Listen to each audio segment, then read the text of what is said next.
एक मिस्री की गुड़िया समुद्र में उतरी कि मैं भी तो देखूं आखिर समुद्र कितना गहरा है। अब वो बनी तो थी मिस्री से, पर उसका साहस देखो कि वो समुद्र की गहराई देखने चली गई।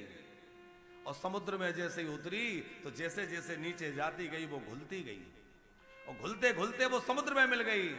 अब गहराई तो नहीं मिली, लेकिन वो समुद्र में मिल गई। वैसे ही हम ब्रह्म को जानने जाते हैं तो उसकी था तो नहीं मिलती, पर हम उसमें मिलके उसी के रूप हो जाते हैं, तद्रूपता प्राप्त हो जाती है, उसी में मिल जाते हैं। उसी का नाम है लय हो जाना, उसी का नाम है मुक्त हो जाना, उसी का नाम है अविनाशी तत्व को प्राप्त कर लेना। क्योंकि हम एक बिंदु हैं और वह सिंधु है। उस सिंधु में, अविनाशी सिंधु में ये आत्मा रूपी बिंदु जाकर के मिल जाए तो बूंद बूंद नहीं रह जाएगी। जब सागर में मिलेगी तो सागर बन जाएगी। वैसे ही ये जीव जब ब्रह्म में मिल जाएगा तो फिर जीव नहीं रहेगा, फिर ये ब्रह्म रूप ही हो जाएगा। ब्रह्म में मिलकर ब्रह्म हो गया। हमें कथाओं के द्वारा, कीर्तन के द्वारा, भजन के द्वारा उसी तत्व को पाना है और उसी सागर में जाके मिल जाना है। अच्छा, मजे की बात देखिए, पानी की बूंद पृथ्वी पे चाहे जहां गिरे, बरसा में बूंद बरसती है, पानी की बूंद कहीं भी गिरे वो कहां भागती है, उसकी गति कहां होती है नीलेश जी? समुद्र की ओर। पहले नालियों में जाएगी, फिर नदियों में जाएगी, फिर बड़ी नदियों में जाएगी। आखिर वो कब तक भागती रहेगी? उसकी गति रुकेगी नहीं। वो बार बार उधर की ओर प्रेरित हो रही है। कहां के लिए? समुद्र के लिए। क्योंकि वो समुद्र का अंश है। जब तक अंशी अंश से नहीं मिल जाएगा भागता रहेगा, और जिस दिन वो अपने अंश को प्राप्त कर, अंशी को प्राप्त कर लेगा, अंश जो है वहां जाके पूर्ण विश्राम पालेगा, परम आनंद को प्राप्त कर लेगा। ठीक उसी प्रकार हमारी यात्रा है। अनेक योनियों में भटके, अनेक सुख सुविधा भोग मिले, कभी दुख मिले, कभी कुछ मिला, लेकिन भागते भागते हमारी यात्रा कभी रुकी नहीं, चल रही है। क्यों? बोले जब तक हम अपने अंशी से ना मिल जाएं तब तक यात्रा पूरी नहीं होगी। अच्छा, उसका अनुभव ऐसा है जैसे गूंगा व्यक्ति कोई मिठाई खा ले। अब व्यक्ति गूंगा है, बोल नहीं सकता, और बढ़िया मधुर कोई अच्छा रस, कोई मिठाई उसको खिलाई जाए, स्वाद तो खूब आया, उससे पूछो कि कैसी लगी, तो क्या कहेगा? इशारा ही करेगा। अब इशारे में तो समझा नहीं जा सकता कि कैसी लगी। तो जैसे गूंगे का गुड़, वैसे ही वो अनुभव है साहब, वो अनुभव का विषय है, उसको कोई कह नहीं सकता। अच्छा, कोई कह सकता है तो कौन कह सकता है? कहने वाला कोई भगवान शंकर जैसा हो तो कह सकता है। भोले बाबा अपना अनुभव कह रहे हैं। उमा कहाँ हूं मैं, अनुभव अपना, उमा कहाँ हूं मैं, अनुभव अपना, सच हरि भजन जगत सब सपना, सच हरि भजन जगत सब सपना।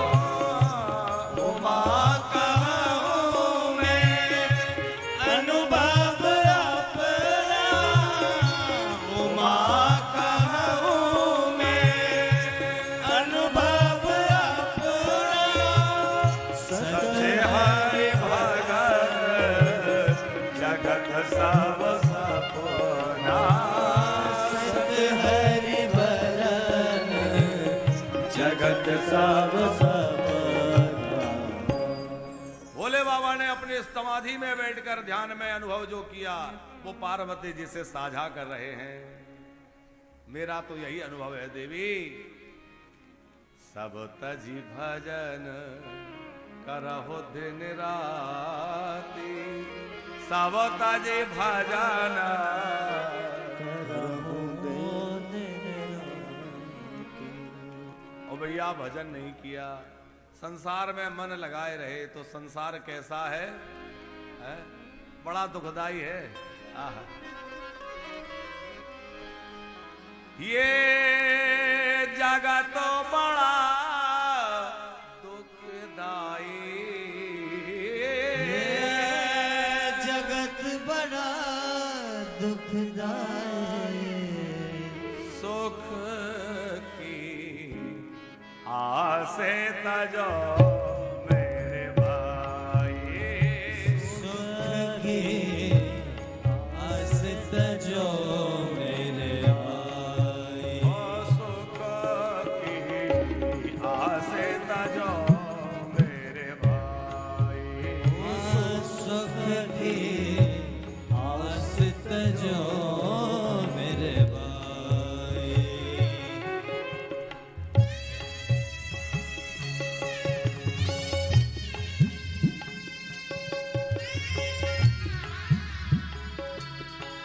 भक्तवत्सल भगवान की जय हो।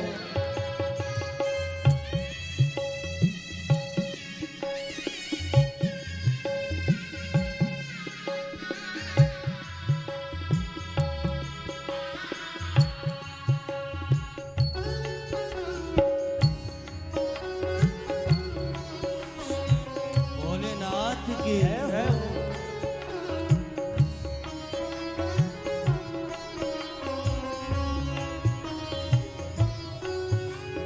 दुनिया दिखती नहीं है लेकिन खेल पुराने चलते, प्यारे खेल पुराने चलते, प्यारे खेल पुराने चलते। दुनिया दिखती नई नई है, खेल पुराने चलते, प्यारे खेल पुराने चलते, प्यारे खेल पुराने चलते। दोहराता इतिहास स्वयं को केवल पात्र बदलते, प्यारे केवल पात्र बदलते, प्यारे केवल पात्र बदलते। बस रीति यही चले आई, बस रीति यही चली आई। सुख की आसे तजो मेरे भाई, सुख की आस तजो मेरे भाई।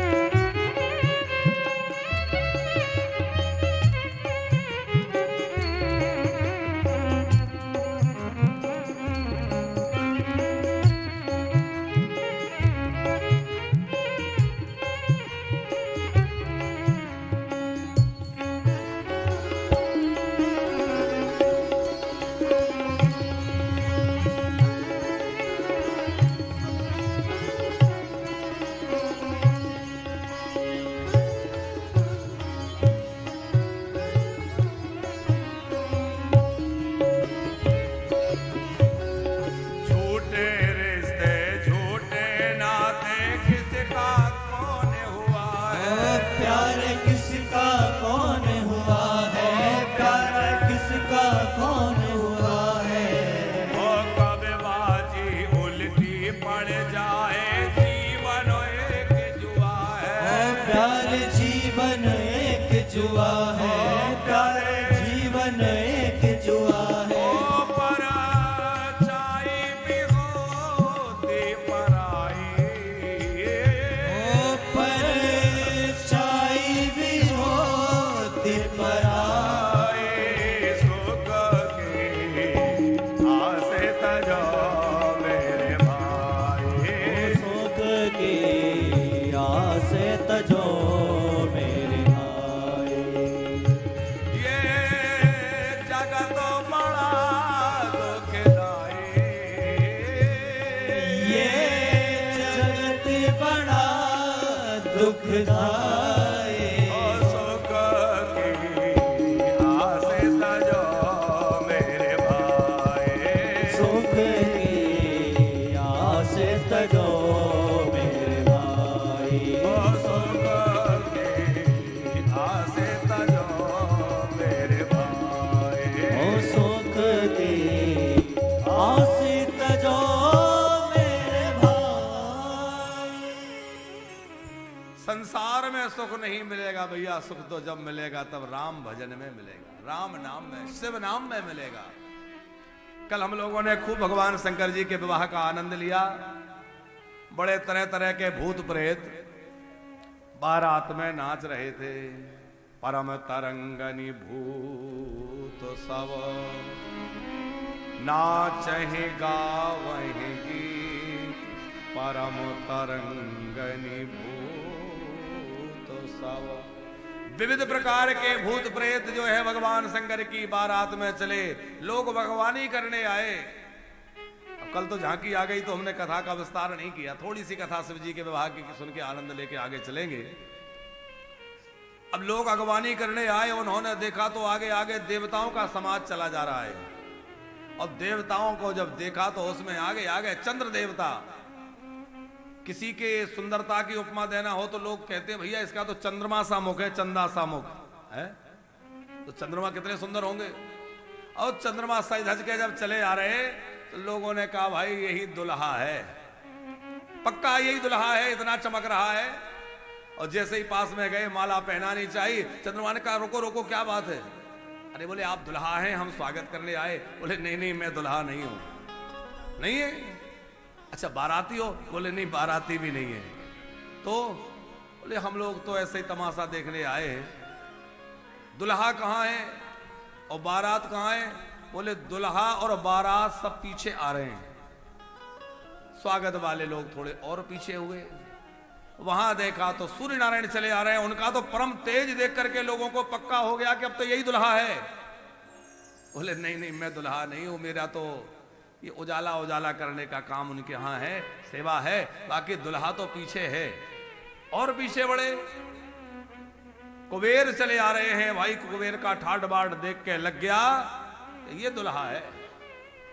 लोग दौड़े, बोले नहीं नहीं हम दुल्हा नहीं है, हम तो उनके यहाँ नौकरी करते हैं, कुछ व्यवस्था देखते हैं, बाकी दुल्हा बारात सब पीछे हैं। अब तो देवराज इंद्र हाथी पर बैठकर पांच सूंड वाला हाथी ऐरावत, और ये बोले ये दुल्हा है, देखो हाथी पे बैठा है। और जैसे ही लोग दौड़े, इंद्र बोले नहीं नहीं रुको रुको हम दुल्हा नहीं है, वो तो पीछे आ रहे हैं, हम लोग तो व्यवस्था देखने वाले लोग हैं। अच्छा अच्छा ठीक है। और पीछे गए तो चतुर्भुज रूप में भगवान कौस्तुभ मणि धारण किए हुए, जगमगाता मुकुट धारण करके श्रीपति लक्ष्मीपति चले आ रहे हैं। और नारायण को देखकर तो लगा कि ओ हो कितना सुंदर दुल्हा। इतनी कठोर तपस्या हमारी पार्वती ने इसीलिए की होगी, देखो कितना बढ़िया दुल्हा है, हिमालय राज के यही दामाद बनने वाले होंगे। अरे बोले ना ना ना गलत बात मत सोचो, हम दुल्हा नहीं है। तो बोले हम लोग तो ऐसे ही चले आए हैं, दुल्हा बारात सब पीछे है। और जैसे ही और पीछे जब वो अगवानी करने वाले गए, उन्होंने देखा कि भयंकर धूल उड़ रही है। उस धूल के बीच में हर हर महादेव की ध्वनि सुनाई पड़ रही है। और कोई चीख रहा है, कोई रो रहा है, कोई गा रहा है, कोई नाच रहा है, कोई झूम रहा है। परम तरंगनि भूत सब। अरे गजब। और जो उनका भयंकर शब्द सुना और जो वो जोर की आंधी सी देखी, तो बिडर चले वाहन सब भागे। जिन वाहनों के ऊपर वो अगवानी करने वाले बैठे थे, हाथी घोड़ा बैल आदि आदि जो वाहन थे, जब उन्होंने भयंकर शब्द सुना तो वो सारे वाहन भागे। और वाहन डर के भागे तो जो ऊपर बैठने वाले सवारियां थे वो सब नीचे गिरे। किसी का हाथ किसी का पैर टूटा, अंग भंग हो गए।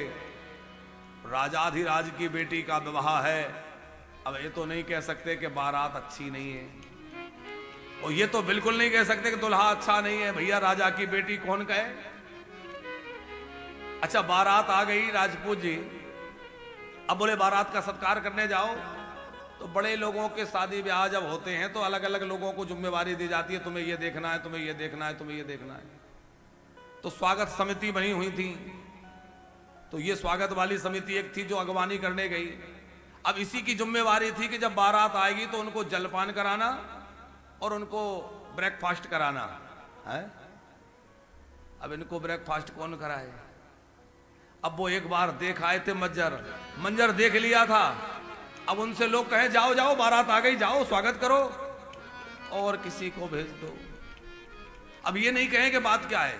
अरे बोले जाओ, बारात आके रुकी है, उसको जलपान कराओ, कुछ खिलाओ पिलाओ। बोले हम और कुछ कर लेंगे, वहां किसी और को भेज दो। पर बात क्या है, तुम लोग जाना क्यों नहीं चाहते? बोले ये कुछ नहीं कहेंगे, बस हम जाएंगे नहीं, आप किसी और को भेज दो, हमें कहीं भी लगा दो पर वहां मत भेजना। कोई जाने तैयार नहीं।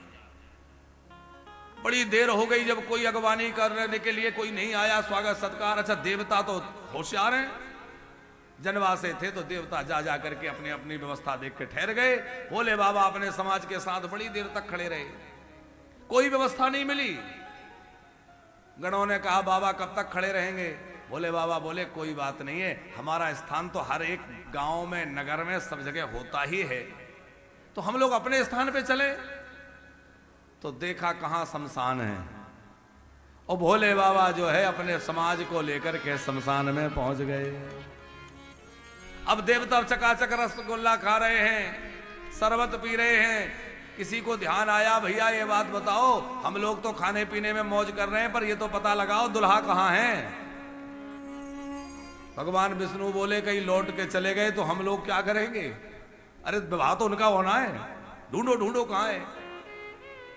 भगवान नारायण बोले मैं जानता हूं वो कहां मिलेंगे, भैया जो शमशान यहां का हो वहां चलो। जैसे तैसे भोले बाबा को समझा बुझा के दरवाजे पे लाए। उधर सासू जी आरती करने आई। मैना रानी ने सोचा मेरा जो है दामाद आ रहा है, आरती करूंगी। सोने की थाली में सुंदर आरती सजा करके आरती लेकर के आई, और जैसे ही आरती करने के लिए सामने पधारी, दिगंबर भेष, विकट रूप, जिनकी नेत्रों से ज्वालाएं प्रकट हो रही हैं, जटाएं बिखरी हुई हैं, नाग लपटे हुए हैं, और भयंकर विकराल देह देख करके भगवती माता मैना के हाथ से थाली छूट गई। दीपक बुझ गया, लोटा गिर गया, आंखें मूंद कर भागी भवन में, और नारद जी को गालियां देने लगी। ये बाबा जी आए थे, इन्हीं ने मेरी बेटी को बहकाया था, और इनके कारण ही मेरी बेटी ने ऐसे पागल वर के लिए तपस्या करी। बारे बोरा बसहे असबारा, बर पागल है, बैल पर बैठा है, बर बोरा बरे बसही असबारा, ब्याल कपाल विभूषण छारा। मैना महारानी रो रही है, घर घर यही चर्चा हो रही है। छोटे छोटे बच्चे आगे कह रहे हैं बर तो पागल है। मैना जी रो रही थी, और नारद जी को भला बुरा कह रही थी। और पार्वती जी ने देखा कि मेरे गुरुजी को भला बुरा कह रही हैं, तो पार्वती जी बोली माता जी गुरुजी के लिए ऐसा मत कहो, ये गुरुनिष्ठा है। पार्वती जी बोली मेरे भाग्य में जो लिखा होगा मेरे लिलार में, आप कितना भी बढ़िया घर देख कर कह दीजिए, जो मेरे भाग्य में है मैं जहां जाऊंगी वहीं मुझे वही मिलेगा। जो विधि लिखा लिलार देव धनुज नर नाग मुनि को न मेटन हार, वो कोई मिटा नहीं सकता है। अब तो जो है मैना महारानी बड़ी दुखी थी। मैं तुझे लेकर पर्वत से कूद जाऊंगी, समुद्र में गिर जाऊंगी, कुएं में गिर जाऊंगी, पर तुझे ऐसे पागल वर के साथ कभी तेरा विवाह नहीं करूंगी। नारद जी से लोगों ने कहा अब उधर जाना मत, आज तुम्हारी खैर नहीं है। मैना महारानी बहुत नाराज है। नारद जी बोले कि फूल माला मिले, स्वागत हो वहां जाए, और जहां अपमान हो वहां से बचे। वो महात्मा ही कैसा? अरे महात्मा तो वो है कि माला पहना है उसके लिए भी समान भाव, और कोई गाली भी धक्का भी दे उसके लिए भी वैसा ही भाव हो, वही तो महात्मा है। कोई अपमान करे या सम्मान करे हमें परवाह नहीं है। हमारा काम जगत का उपकार करना है, लोगों का भला करना है, हम वो काम नहीं छोड़ेंगे।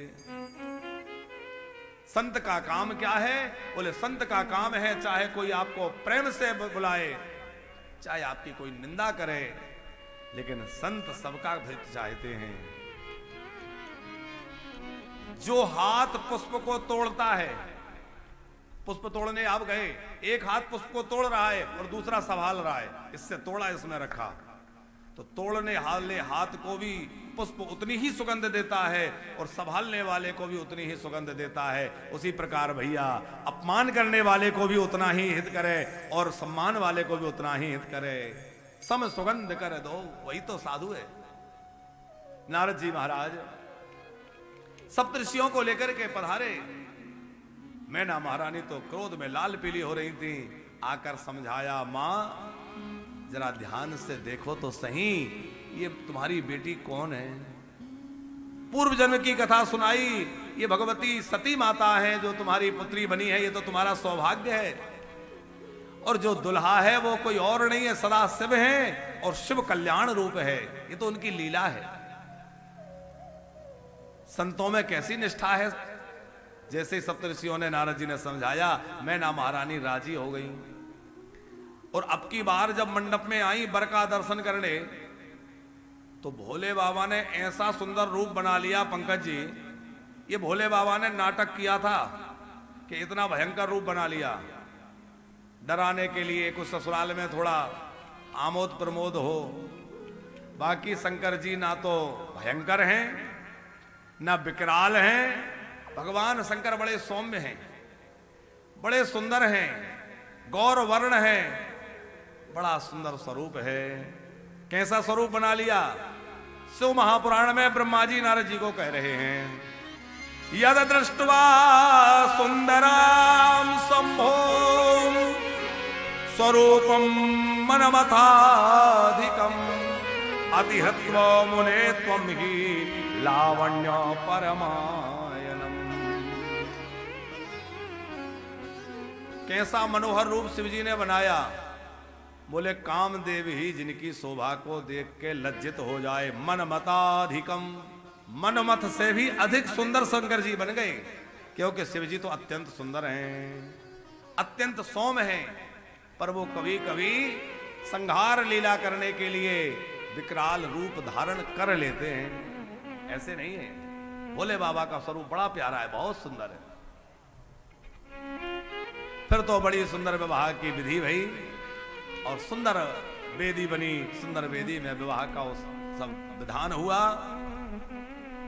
नेग मांगने वाले नेग लेते शादी में, विवाह में। भोले बाबा से नेग मांगा कि भाई नेग दो पहले। भोले बाबा ने कहा, भाई नेग ये क्या होता है, ये तो हमारे पास नहीं है। बोले नहीं नहीं, नेग लगता है विवाह में। भोले बाबा ने कहा, जो हमारी संपत्ति है सो दिए देते हैं। तो सारे आभूषण काहे के? भाई आभूषण ही तो चाहिए तुम्हें। तो आभूषण चाहिए तो एक आध उतार के दे देते। तो एक आध आभूषण खींचा और लबलबाते जीभ वाला एक ले, और जैसे ही नाग पटका नायन भागे। बोले हमें नहीं चाहिए, ऐसा नेग नहीं चाहिए। आहा, बड़ा आनंद विवाह में हुआ है, खूब आमोद प्रमोद के। देखो विवाह जो है थोड़ा आनंद का विषय है, तो आनंद के साथ विवाह संपन्न हुआ।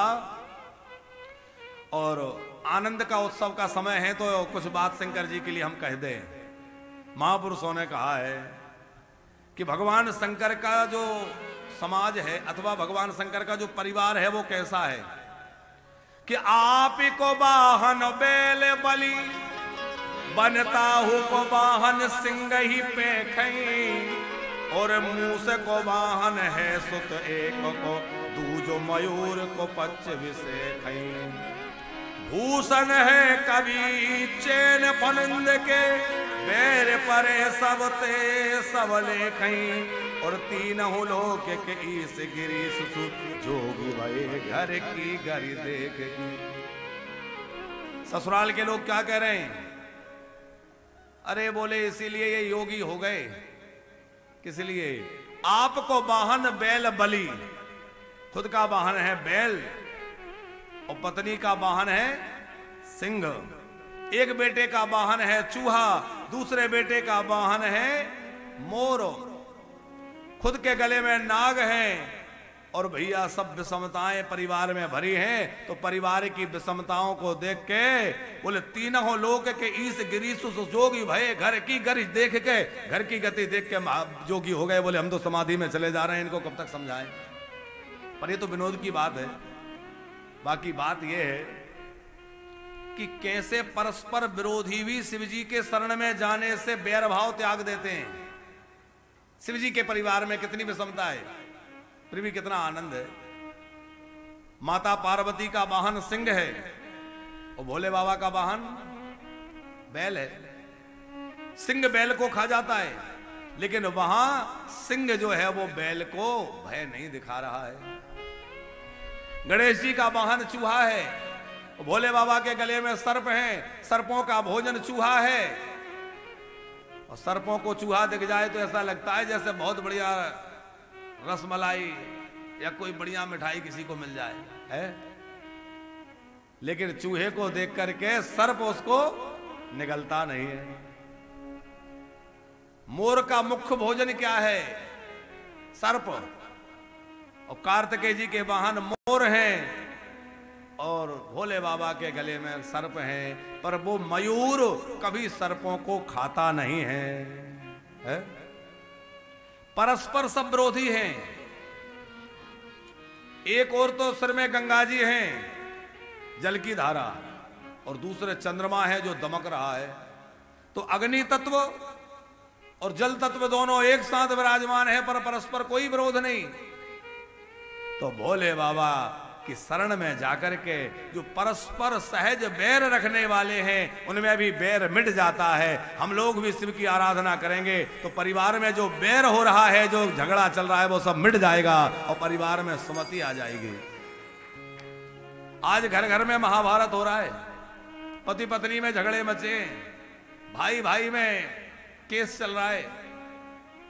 भैया परिवार के झगड़े मिटाना है तो क्या करें? भगवान शंकर की शरण ग्रहण करें और भोले बाबा की आराधना करें। तो जैसे सिंह और बैल, जैसे मोर और सर्प बैर त्याग के एक साथ रह रहे हैं, वैसे ही आपके परिवार में भी जो लोग हैं आपस में बैर मिट जाएगा और सब एक साथ प्रेम से रहने लग जाएंगे। कि बार बार बैल को निनाद सुने ऊंचो, हुंकरत बाग बिरुझान रस बेला में, उधर भनत ताही बास पायो सोर करी, और कुत्ता कोते वाले को बगानो बग मेला में। बड़े सुंदर कवियों ने भाव लिखे कि फुंकरत मूसके को दूसरे भुजंगता सो, जंग करीबे को झुक मोरे हृदय भेला में, और आपस में पारसद कहत पुकारे कचोरारी सी मची है त्रिपुरारी के तबेला में। एक और सिंह गर्जना कर रहा है, बैल की ध्वनि, कहीं संपों की फुंकार, कहीं मयूर की केका। बोले शंकर जी का परिवार बड़ा विलक्षण है। आद्य जगत गुरु शंकराचार्य जी ने एक भाव दिया है पंकज जी। जगत गुरु शंकराचार्य भगवान के एक बड़ा सुंदर श्लोक है, वृद्धो के ब्रशो वृद्धो यानम विषम समसानी वसनम, समसानम क्रीड़ा भूरे भुजगवी है तो भूषण निधि, समग्रा समधि जगति दिवतै स्मर रिपुर, यदि तस्वीश्वर्यं तव जननी सौभाग्य महिमा। अभी तो समझ में नहीं आया होगा, हम अर्थ कर देते हैं। ब्रशो वृद्धो यानम, बोले शंकर जी के पास है क्या? कौन कह रहा है? आद्य शंकराचार्य भगवान। ये तो साक्षात शंकर जी का ही स्वरूप है। क्या कह रहे हैं? बोले यदि वाहन के रूप में कुछ है तो एक बूढ़ा बैल है। खाने के लिए भगवान शंकर के पास यदि कुछ है तो जहर है। रहने के लिए कुछ है तो खाली दिशाएं हैं। क्रीड़ा करने के लिए कोई स्थान है तो शमशान है। आभूषणों के रूप में भगवान शंकर के पास कुछ है तो बोले क्या है? बोले सर्प हैं, भुजंग हैं। तो ऐसी स्थिति में भगवान शंकर के पास ऐश्वर्य कहां से आए? शंकराचार्य भगवान कह रहे हैं, ब्रसो वृद्धो यानम विषम समसानी वसन, समसानाम क्रीड़ा भूर भुजग निहतो भूषण निधि समग्र सामग्री जगति विदितै विस्मररिपुर यदैतस्वैश्वर्यां तव जननी सौभाग्य महिमा। जब भोले बाबा के घर की ये हालत है, रहने के लिए खाली दिशाएं, क्रीड़ा के लिए शमशान, खाने के लिए जहर, चलने के लिए बूढ़ा बैल, तो बोले घर में फिर कैसे क्या हो। बोले कृपा है हमारी अन्नपूर्णा महारानी की, जिन्होंने पहुंच करके भगवान शंकर को दानी बना दिया, औघड़ दानी बना दिया। ये अन्नपूर्णा महारानी की कृपा है।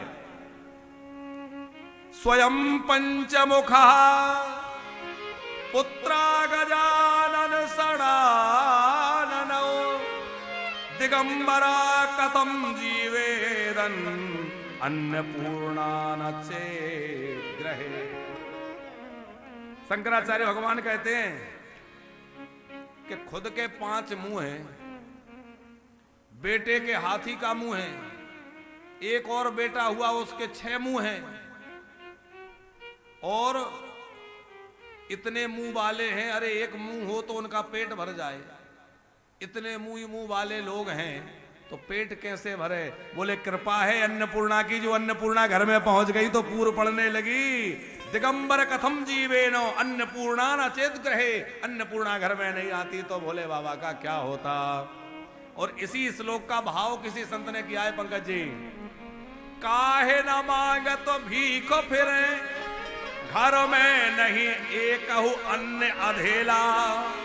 और जो मुख एक तो पूर पड़े, मुख ही मुख को घर मां ही झमेला। एक मुंह हो तो किसी तरह पेट भर जाए, पूर्णता पूरी हो जाए, पर पूरा कहां से पड़े। पूरे घर में बोले मुख ही मुख का झमेला तो है। क्या झमेला है? बोले शीश चढ़े सहसानन है और गोद गजानन बैल तबेला। सिर पे नाग है तो कितने मुंह वाला? 1000 मुंह वाला। शीश चढ़े सहसानन है और गोद गजानन बैल तबेला। और पिताजी के कितने मुंह हैं? 4। ब्रह्मा जी के द्वारा रुद्र रूप प्रकट हुआ तो चतुरानन बाप पंचानन आप। पिताजी के 4 मुंह थे, आपके 5 मुंह हैं। चतुरानन बाप पंचानन आप सढ़ानन पूत। वो बेटा ही कैसा जो पिताजी से आगे ना बढ़े। तो आपके पिताजी के 4 मुंह, आपके हो गए 5 मुंह, और आपके बेटे के 6 मुंह। चतुरानन बाप पंचानन आप सढ़ानन पूत और 10 आनन चेला। एक चेला मिला तो वो 10 मुंह वाला। और एक जो मुख एक तो पूर पड़े और मुख ही मुख को घर माही झमेला। एक मुख हो तो किसी तरह पूरा पड़ जाए, पर भैया मुख ही मुखों का झमेला है। भगवान शंकर की पूर्ति कैसे हो? तो महापुरुष श्री शंकराचार्य भगवान कहते हैं कि ये कृपा तो हमारी भगवती अन्नपूर्णा मैया की है, जो भोले बाबा के भंडार सदा भरे रहते हैं। और जो शिव की शरण में आता है उनके भंडार भी भरे रहते हैं। दाता हो तो शिवजी जैसा है। धन धन भोलेनाथ बांट दिए 3 लोक एक पल भर में। ऐसे दीन दयाल हो भोले, कौड़ी नहीं रखी घर में। बड़ा सुंदर विवाह हुआ और विवाह के बाद अब जो है बारात विदा होने का समय आया। और जैसे ही बारात के विदाई की बात बार बार शंकर जी कहते हैं, हिमालय राज ने कहा बारात तो आज नहीं कल वापस होगी, अब तो विदाई देना पड़ेगा। और जैसे ही विदाई की बात लोगों ने सुनी, जहां तहां चर्चाएं होने लगी, सुनाए बारात जाने वाली है, सबके अंदर करुणा छा गई। सबको लगने लगा इतने दिनों से आमोद प्रमोद विनोद हो रहा था, क्या ये बारात चली जाएगी, ये सब आनंद यही थम जाएगा। माता मैना अपनी बेटी को गोद में लेकर पार्वती को समझाने लग गई, बेटी तू जा तो रही है पर ध्यान रखना, बेटी ससुराल में जाकर के कोई ऐसा काम मत करना कि जिसके कारण तेरे पिता की नजरें झुक जाएं। करहो सदा शंकर पद पूजा और नारी धर्म पति देव दूजा। बेटी सदा सर्वदा भगवान शंकर को देवता मान के ईश्वर रूप में पूजा करना, क्योंकि नारी के लिए सबसे बड़ा धर्म क्या है? बोले नारी के लिए सबसे बड़ा धर्म है पति की सेवा, परिवार की देखभाल। नारी बहुत यज्ञ अनुष्ठान न कर पाए कोई बात नहीं है, वो अपने परिवार को ठीक से शिक्षा संस्कार दे करके अपने परिवार को ठीक से संस्कारित बना दे, वही उसके लिए सबसे बड़ा यज्ञ है और वही उसकी सबसे बड़ी तपस्या है। क्या एक नारी के लिए अलग से तपस्या करने की आवश्यकता है? अरे उसकी तो हर समय तपस्या ही हो रही है। पुरुष तो जब 8 घंटे काम करके आता है तो बड़ा एहसान दिखाता है कि हम दिन भर काम करके आ रहे हैं, लेकिन सवेरे से उठ के रात के सोने तक हमारी माताएं जो करती हैं, क्या वो किसी तपस्या से कम है? कितना क्या करती हैं। तो इसीलिए उनको अलग से तपस्या के लिए नहीं कहा। बोले घर में तुम जो कुछ कर रही हो ये तुम्हारे लिए बहुत बड़ी तपस्या है। बच्चों को संभालना, परिवार को संभालना, अतिथि को संभालना, पति का ध्यान रखना, ससुर का ध्यान रखना, जेठ जी का, देवर जी का, सबका सम्मान आदर करना, तो ये क्या किसी तपस्या से कम है? माता मैना कह रही है, बेटी तू जा तो रही है पर हम तेरे माँ बाप है, ये बात तू भुला करके अब तू पूरी तरह अपना मन शिव जी के चरणों में लगा लेना।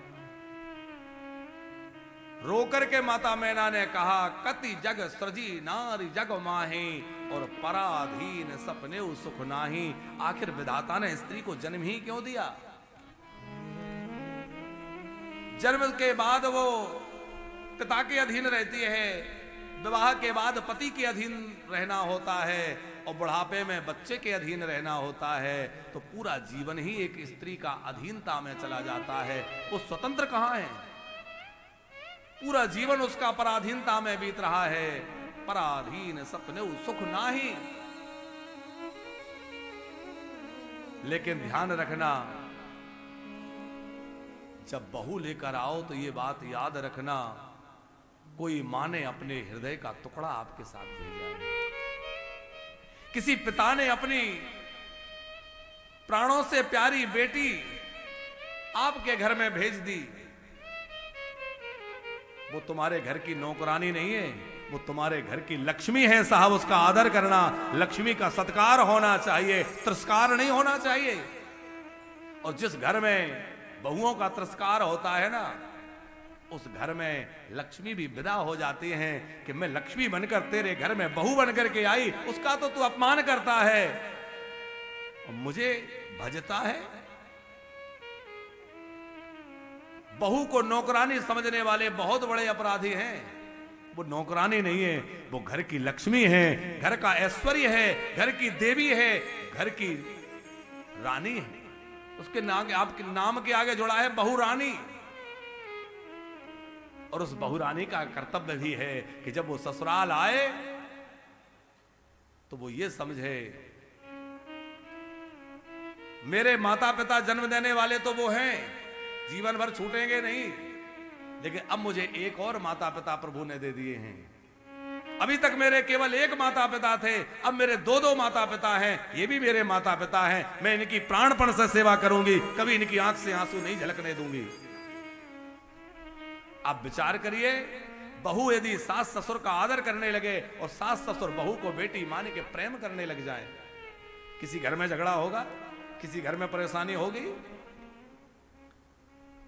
सास ससुर समझें कि हमारी बेटी है। अच्छा, एक बात है, कोई किसी पद पर जब बैठता है तो उसको उसका थोड़ा ना थोड़ा मान अभिमान आ ही जाता है। और सास बनना भी एक पद है राजपूत जी, सास भी तो एक पद भी है। अब हम सास बन गई हैं, कितना ही सीधी हों पर कहीं ना कहीं भाव आ ही जाता है कि हम भी सास हैं। और ये बात विचार करके चक्रवर्ती नरेश महाराज दशरथ ने कौशल्या जी को समझाया, ए देवी तीनों महारानियां सुन लो, ये मत समझना कि अब तुम सास बन गई हो, ध्यान रखना मैं क्या लेके आया हूं। बोले बहू लड़कनी पर घर आई और राखो नयन पलक की नाई। दूसरे की बेटियों को हम डोली में बिठा के ले आए। अभी ये छोटी छोटी बच्चियां हैं, लड़कनी माने छोटी छोटी तो हैं। अरे वो कल तक आंगन में फुदकने खेलने वाली बेटी आज सर पे घूंघट डाल के आ गई तो बहू तो बन के दिखने लगी, पर उसका लड़कपन कहां जाएगा। है तो वही बेटी जो आंगन में फुदकती थी, शरारतें करती थी, पिता के घर में चहकती थी। आज वो अपने सर पे घूंघट डाल के बहू बन के आई है, पर उसका वो बचपना, उसका वो लड़कपन कहां जाएगा। इसलिए दशरथ जी कह रहे हैं बहू लड़कनी पर घर आई। कैसे रखना है, वो से जैसे नेत्रों को पल के रक्षा करती हैं देवी, उस तरह रक्षा करना। और धन्य है कौशल्या। कौशल्या कह रही हैं मैंने अपनी बहुरानी को कभी भूमि पर पैर ही नहीं रखने दिया। पलंग पीठ तजी गोद ही डोला, पलंग पीठ तजी गोद ही डोला, पलंग पीठ तजी गोद ही डोला, पलंग पीठ तजी गोद ही डोला, सियना दीना पर अवनी कठोरा, सियना दीना पर अवनी कठोरा, सियना देना पर अवनी कठोरा, सियना दीना पर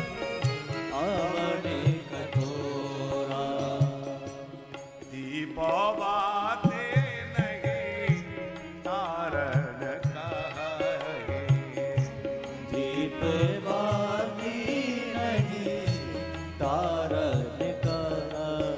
कौशल्या ने कभी दीपक की बत्ती हटाने का भी जानकी जी से नहीं कहा। राजपूत जी वो कथा आपने सुनी होगी, अयोध्या में एक राक्षस का उपद्रव था, किसी प्रकार मारा नहीं जा रहा था। महाराज दशरथ अपने गुरुजी वशिष्ठ जी के घर गए, गुरुजी से प्रार्थना की गुरुदेव ये राक्षस कैसे मरेगा। गुरुजी ने एक टोटका बतलाया, एक तंत्र क्रिया बतलाई। क्या? बोले मध्यरात्रि की बेला हो, आप जाकर उसको बाण मारें और उसी समय घर में आप एक दीपक पहले जला के जाएं और घर में जलता हुआ दीपक मध्यरात्रि में आपकी पुत्र वधू बुझाए। ज्येष्ठ पुत्र वधू, ज्येष्ठ पुत्र वधू यहां दीपक बुझाएगी, वहां आप उसी समय बाण मारेंगे, राक्षस मर जाएगा। यह बात आकर दशरथ जी ने अपनी महारानियों से कही तो सदा शांत रहने वाली कौशल्या आज जो है थोड़ा रोष से भर गई और उठकर खड़ी हो गई और कहा महाराज दशरथ, चक्रवर्ती नरेश, आपसे असुर नहीं मारा जाता हो तो हमें आज्ञा दीजिए। हम छत्राणी हैं, हम धनुष्बाण तलवार लेकर राक्षस से युद्ध करने जाएंगे, पर हम अपनी बेटी को कभी नहीं कहेंगे कि वो मध्यरात्रि तक जागे और मध्यरात्रि में दीपक बुझाए। दीप बुझाते कहीं उसका हाथ झुलस गया तो हम अपनी बेटी को इतना कष्ट नहीं दे सकते। यदि आपको राक्षस नहीं मारा जाता तो हम युद्ध करने चले जाएंगे। ये है मां, ये है सासू जी। सास ऐसी हो कि बहू का इतना ख्याल रखे कि मेरी बेटी को कोई कष्ट ना हो जाए। और बहू कैसी हो?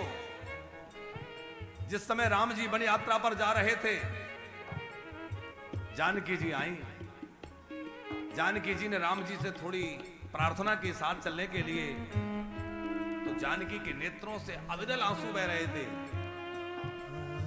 कौशल्या ने कहा, बेटी तू अपने पति के वियोग के कारण रो रही है कि तुझे पति का वियोग हो जाएगा।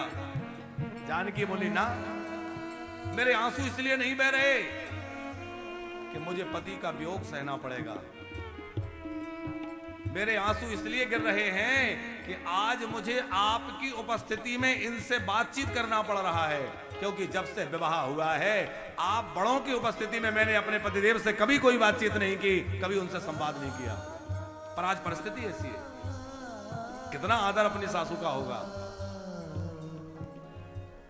आज हालत क्या है, मां बेचारी कोने में बैठी है और वो हाथ में हाथ डाल के सिनेमा देखने जा रहे हैं। अरे आप सिनेमा देखो जाओ, कोई हर्ज नहीं है, पर बेचारी बूढ़ी मां का आदर करो। बड़ों का सम्मान जिस घर में नहीं होता उस घर से देवता दुखी होकर चले जाते हैं, वहां के पितृ गर्म श्वास लेने लगते हैं। भैया बड़ों का आदर घर में हो ये बहुत आवश्यक है, बड़ों की मर्यादा रहे। आज डोली सजी, माता पार्वती को अपनी बेटी को हिमालय राज ने बार बार हृदय से लगा के डोली में बिठाया और डोली में बिठा के वहां से विदा किया। जब डोली चलती है तो सबसे ज्यादा पीड़ा किसको होती है? रोते तो सब हैं, दुख तो सभी को होता है, लेकिन सबसे ज्यादा उस समय कोई पीड़ा होती है तो वो होती है पिता को, क्योंकि पिता एक ऐसा पात्र है कि अपने बेटी की विदाई का क्षण उसके लिए बड़ा मार्मिक होता है। कोई ऐसा पिता हो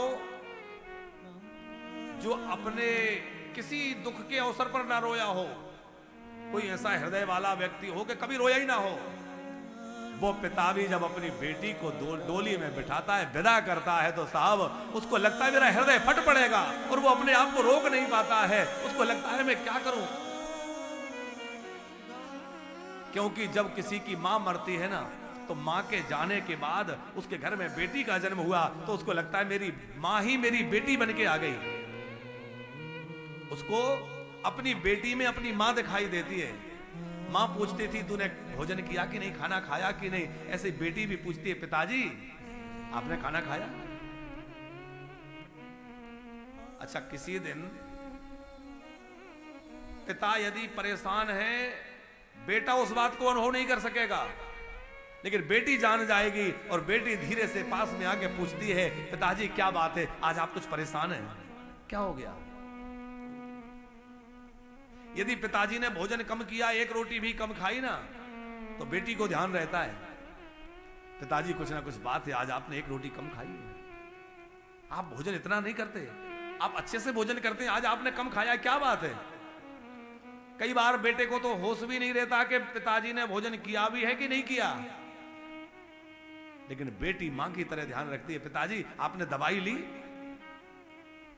आपने अपना चेकअप ठीक से कराया, पूरा ध्यान रखती है बेटी मां बन करके। और जिस दिन वो बेटी डोली में बैठने लगती है, पिता को लगता है अब मेरा ध्यान कौन रखेगा, अब मेरी बेटी चली जाएगी। आप विचार करिए, किसी पिता का कलेजे का टुकड़ा किसी घर में जाए और वहां वो पीड़ा पाए, कष्ट पाए, दहेज के भेड़िए लोभी उसको सताएं, उस पिता पे क्या बीतेगी। आप मान सम्मान की भूख में बहू को प्रताड़ित करें, दहेज की लोभ में बहू को सताएं, उस पिता की क्या दशा होगी जिसने अपना कलेजे का टुकड़ा तुम्हारे साथ भेज दिया है? इसलिए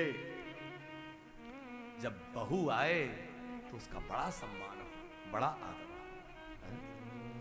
भोले बाबा से प्रणाम करते हुए हिमवान ने चरणों में गिरकर कहा, हे महादेव आप देवाधिदेव हैं, मेरी बेटी बड़ी भोली है, अभी ये बच्ची है, नादान है, हो सकता है इससे कोई भूल हो जाए, पर आप इसको क्षमा कर देना, आप इसके अपराधों पर ध्यान मत देना, भगवान शंकर ने हिमालय राज को हृदय से लगा लिया। आप परेशान मत होइए, आप मेरे आदरणीय हैं, मेरे पूज्य हैं। अच्छा विचार करिए, बेटी का बाप जो है जब बेटी को विदा करता है तो ऐसा लगता है मानो उसका सब कुछ लुट गया, ऐसा लगता है मानो ये दीनहीन कंगाल हो गया, लगता है कि नहीं? मानो ये बेचारा सब कैसा दीन हो जाता है,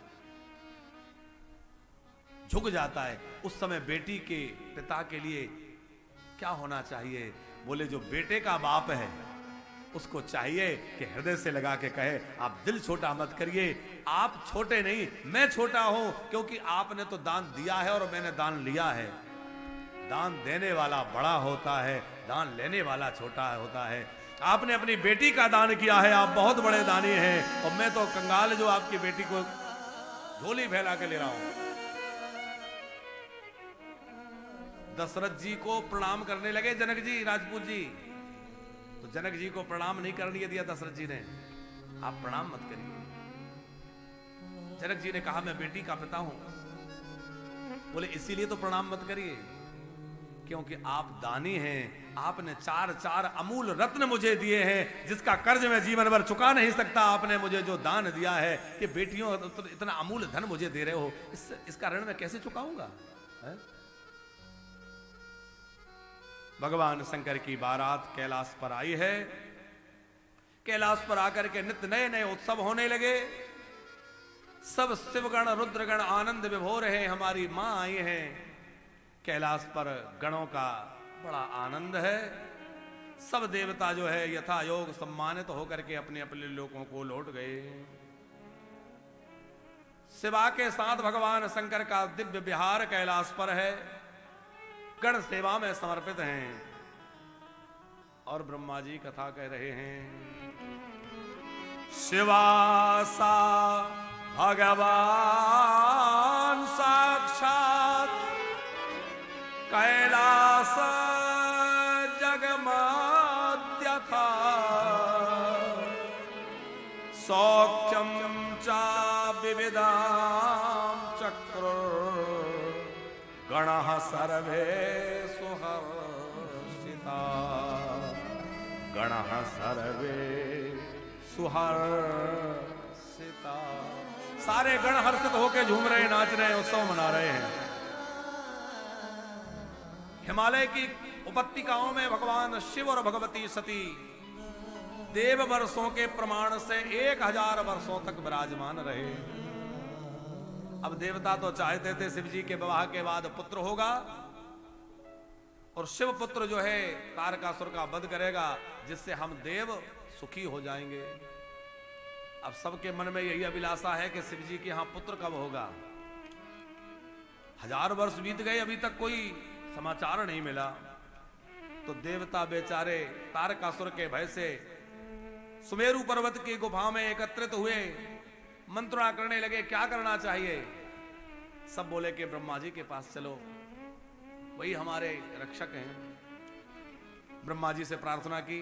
ब्रह्मा जी बोले देखो कर तो मैं भी कुछ नहीं सकता, हम लोग भगवान नारायण की शरण में चले, वो जगत के पालनहार हैं। सब भगवान विष्णु के पास गए। भगवान विष्णु ने समझाया देखो इस समय भगवान शिव भगवती उमा के साथ विराजमान है, हमें उनके विहार में विक्षेप नहीं करना चाहिए। सबने कहा पर यह तारकासुर बहुत दुख देता है, इसने यज्ञ हवन सब बंद कर दिए, यज्ञशालाएं, वेदशालाएं, पाठशालाएं सब नष्ट कर दी। भगवान विष्णु ने कहा हम लोग भगवान शंकर को फिर पुकारें। तो देवता कैलाश गए, गणों से शिव जी का पता पूछा। गणों ने कहा कि भगवान शंकर हिमालय की अमुक कंदराओं में, गुफाओं में, तलहटी में हैं। तो भगवान विष्णु ने बाहर से ही आवाज लगाई, किम करोसि महादेवा अभ्यंतरे परमेश्वर, तारका तांसुरान सर्वान पाहिना शरणागतान। हे महादेव किम करोसि, आप क्या कर रहे हैं? आप जानते हैं कि देवता दुखी हैं, हे महादेव, आप परमेश्वर हैं, सबकी पीड़ा हरण करने की जिम्मेवारी आपकी है। आप हम देवों की पीड़ा का हरण करिए, तारकासुर के उपद्रव से हम सबकी रक्षा करिए। सब देवता भगवान विष्णु के साथ पुकारने लगे, महादेव महादेव महादेव। और जब सबने पुकार लगाई, भगवान शंकर के कानों में आवाज गई, देवताओं का वह आर्त स्वर शिव जी के लिए सुनाई दिया।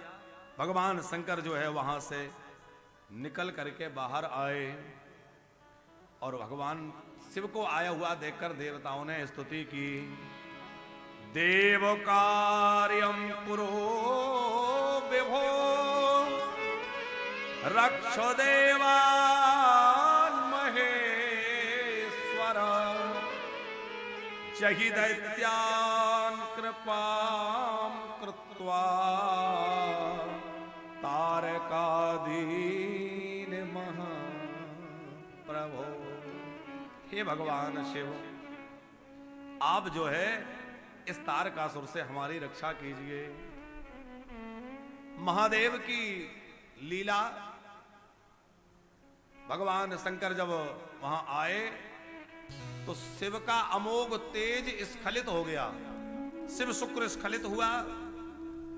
जब वह भूमि पर गिरने लगा तो लगता था कि पृथ्वी शिव तेज को सहन नहीं कर पाएगी, पाताल में चली जाएगी। तो देवताओं ने अग्नि देवता से प्रार्थना की, आप इसको धारण करिए। अग्नि देवता ने कबूतर का रूप बना करके अपनी चोंच में उस शिव तेज को धारण किया। पार्वती जी ने देखा कि इन्होंने हमारे बिहार में विक्षेप किया है और मुझे पुत्र प्राप्ति की इच्छा थी, लेकिन वह शिव का शुक्र जो है अग्नि देवता ने पान कर लिया। तो अग्नि देवता को माता पार्वती ने श्राप दे दिया। अध्य प्रवतई देवान बंध्या भार्या भविन्त्विति देवाश्च दुःखितः सन्तो निखिला मद विरोधिना। पहले देवताओं को पार्वती जी ने श्राप दिया, अरे देवगणों, तुम बड़े स्वार्थी हो, तुम्हें केवल अपना मतलब दिखता है, इसलिए तुमने मेरे पुत्र प्राप्ति की लालसा में विघ्न उपस्थित किया है। तुम्हारी पत्नियां भी बंध्या हो जाएंगी। बंध्या भार्या भविन्त्विति। सब देवता दुखी रहेंगे, तुम्हारे मन में विश्राम नहीं होगा। अग्नि देवता को श्राप दिया, तुम सर्वभक्षी हो जाओगे, हर समय तुम दुखी रहोगे। सर्वभक्षी भवस्सुचे पीड़ितात्वेति निरुद्धनित्सया शिव तत्त्वं न जानासि मूर्खोऽसि सुर कार्य करत। अब तो शिव जी के तेज से अग्नि देवता जलने लगे। अग्नि देवता भी उसको समर्थ नहीं धारण करने में। देवताओं ने कहा इसको वापस उगल दो, क्योंकि अग्नि देवता नहीं रहेंगे, यज्ञ हवन नहीं होगा, पर अग्नि के बिना तो कुछ काम चलेगा ही नहीं। उगल दिया, अग्नि देवता सुखी हो गए। नारद जी के बतलाने पर उस शिव तेज को प्रयाग में स्नान करके लौटती हुई सप्तऋषियों की पत्नियां, सप्तऋषियों की पत्नियों में 6 पत्नियां थीं, उन 6 पत्नियों ने अग्नि में, ऐसी भी कथा है कि वो अग्नि, ठंडी का समय था तो अग्नि जला करके स्नान करके लौट रही थी, तो अग्नि में हाथ सेकने लगी। अब अग्नि में हाथ सेकने लगी तो अग्नि के द्वारा वह शिव शुक्र के कण उनमें प्रविष्ट हो गए। समझ रहे हैं? अग्नि में हाथ सेकने लग गई, ठंडी का समय है, स्नान करके आई हैं। अग्नि ने वह शिव तेज वहां से जब छोड़ा तो उन 6 ऋषियों की पत्नियों के अंदर वह कण के रूप में प्रविष्ट हो गया और वह शिव महिमा से 6 के 6 गर्भवती हो गईं। जब इनके पतियों ने देखा कि हमारी पत्नियां गर्भ धारण कर चुकी हैं, उनको लगा कि इन्होंने कोई अनुचित कार्य किया है, बड़े दुखी हुए, नाराज हुए। जब इनके पति नाराज हुए तो इन्होंने सारी बात कही, फिर भी पति नहीं माने तो ये हिमालय पर चली गई। हिमालय में जाकर कठोर तप करने लगी और हिमालय पर जाकर ही इन्होंने तप के बल से उस शिव तेज को वहीं त्याग दिया, फिर इन्होंने उसको धारण नहीं किया। हिमालय से वह गंगा में चला गया। बड़ी लंबी कथा है इसकी। गंगा जी से वो सरकंडे के वन में चला गया और वहां सहसा एक बालक के रूप में प्रकट हो गया। मार्गशीर्ष महीने के शुक्ल पक्ष की षष्ठमी तिथि थी। उस दिन वह बालक बन गया और बालक बन करके रोने लग गया। भगवान शिव की प्रेरणा से विश्वामित्र जी उस बालक के पास पहुंचे। पहले उसका जात कर्म संस्कार करवाया। जात कर्म के बाद उनका नामकरण हुआ। उनका नाम कुमार रखा गया पहले। बाद में फिर ये कार्तिकेय नाम से विख्यात हुए, क्योंकि कृतिकाओं ने इनका पालन किया। विश्वामित्र जी ने इनके संस्कार किए और 6 कृतिकाएं थी। वो 6 माताएं अलग थी, ये 6 कृतिकाएं अलग हैं। इन कृतिकाओं को ये बालक दे दिया। अब सब कहती थी मुझे देखे बालक, मुझे देखे, मेरी ओर देखे। तो बालक को 6 मुंह प्रकट हो गए 6 माताओं को देखने के लिए। 6 माताओं का दुग्ध पान बालक ने किया और उन 6 माताओं के साथ वो बालक रहने लग गया। अब तो बहुत समय व्यतीत हो गया। एक दिन पार्वती जी को स्मरण हुआ कि उस समय मैंने पुत्र प्राप्ति के लिए आपसे कामना की थी, लेकिन देवताओं के विघ्न के कारण वह कार्य संपन्न नहीं हुआ। तो अब आप ये बतलाइए कि आपका वह दिव्य तेज कहां गया, क्योंकि आपका अमोघ तेज व्यर्थ नहीं हो सकता। शिव जी ने अपने गणों से कहा पता लगाओ। तो शिव गणों ने पता लगाया कि इस समय वह कृतिकाओं के बालक के रूप में कृतिकाओं के पास है। फिर तो शिव जी ने अपने गणों को कृतिकाओं के पास भेजा। कृतिकाओं से जाकर के शिव गणों ने प्रार्थना की। उन्होंने कहा निश्चित ही ये बालक शिवलोक में विराजे, इससे हमें बड़ा हर्ष होगा। कार्तिकेय जी को कैलाश लाए गए। कैलाश में आकर तीर्थों के जल से इनका अभिषेक हुआ और फिर जो है शिव पार्वती ने कैलाश पर बड़ा दिव्य उत्सव मनाया। कैलाश पर खूब उत्सव हुआ। कार्तिकेय जी का अभिषेक हुआ, खूब आनंद हुआ। बोले सत्यदेव शंकर भगवान की जय। वो अभी शंकर जी का भजन गा रहे थे ना। हाँ, भगवान शंकर को याद करते हुए जरा नाम गा ले, फिर आगे बड़ी सुंदर कथाओं में चलेंगे।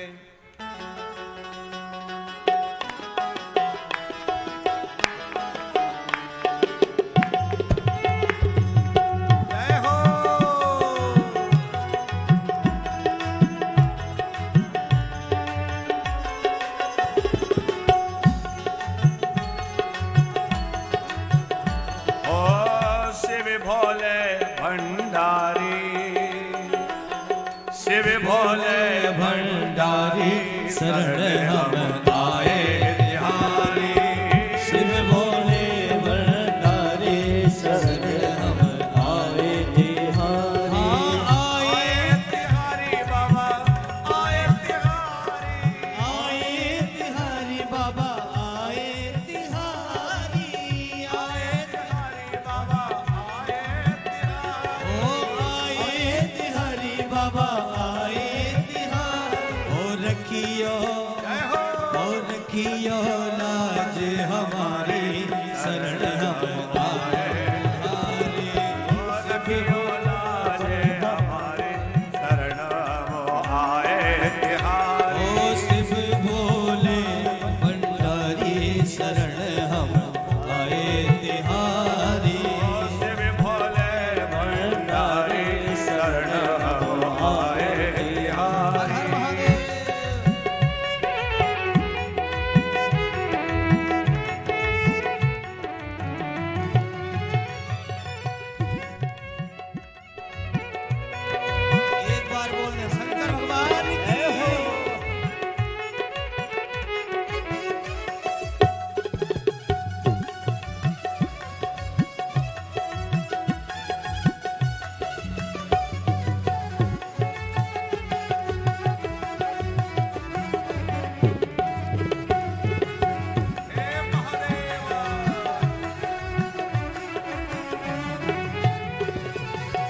गली में सोहे मुंड की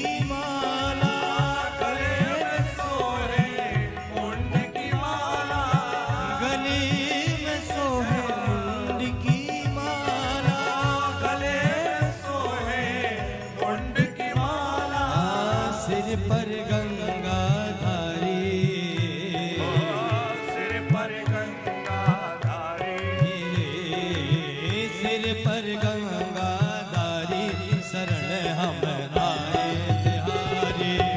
शिव भोले भंडारी शरण हम आए तिहारी। आए तिहारी भोले आए तिहारी। आए तिहारी भोले आए तिहारी। आए तिहारी भोले आए तिहारी। आए तिहारी भोले आए तिहारी। और कियो लाज हमारी शरण हम आए तिहारी। रखियो लाज हमारी शरण हम आए। शंभुनाथ की जय हो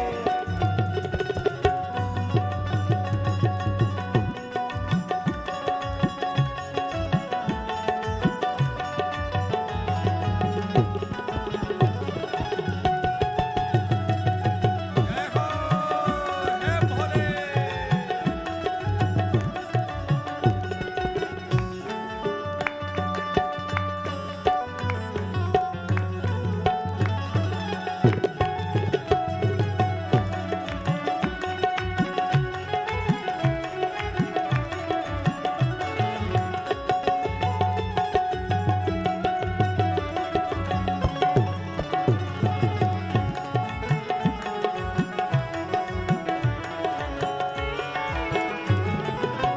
वाम भाग जग जननी विराजे। वाम भाग जग जननी विराजे। वाम भाग जग जननी विराजे। वाम भाग जग जननी विराजे। शंकर डमरू धारी। शंकर डमरो धारी। शंकर डमरू धारी शरण हम आए तिहारी। शिव भोले भंडारी शरण हम आए तिहारी। आए तिहारी शंभु आए तिहारी। आए तिहारी भोले आए तिहारी। आए तिहारी भोले आए तिहारी। आए तिहारी भोले आए तिहारी। शंकर डमरू धारी शरण हम आए तिहारी। शिव भोले भंडारी शरण हम हर आए। हर महादेव।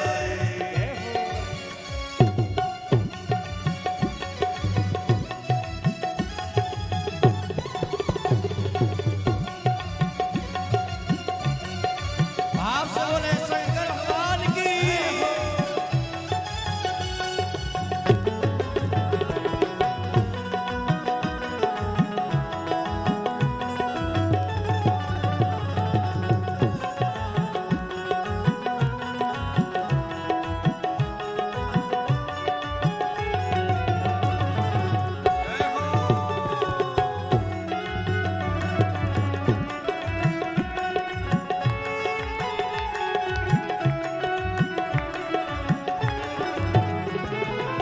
कृपा करो ए अवगढ़ दानी। कृपा करो हे अवधर दानी। हाँ कृपा करो ए अवगढ़ दानी।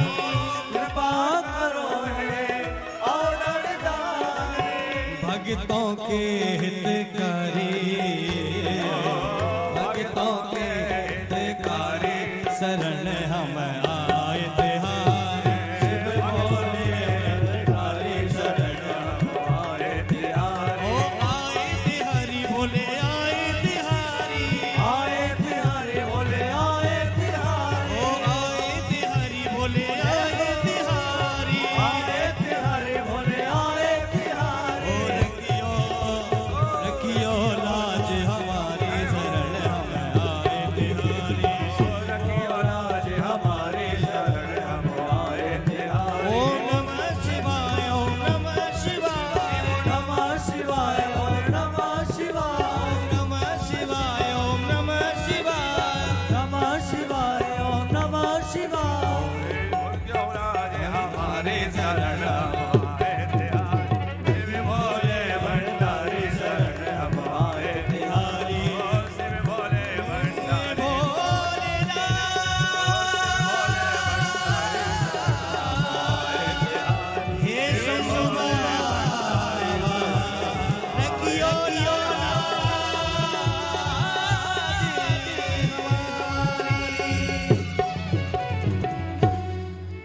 अरे शिव भोले भंडारी शरण हम आए तिहारी।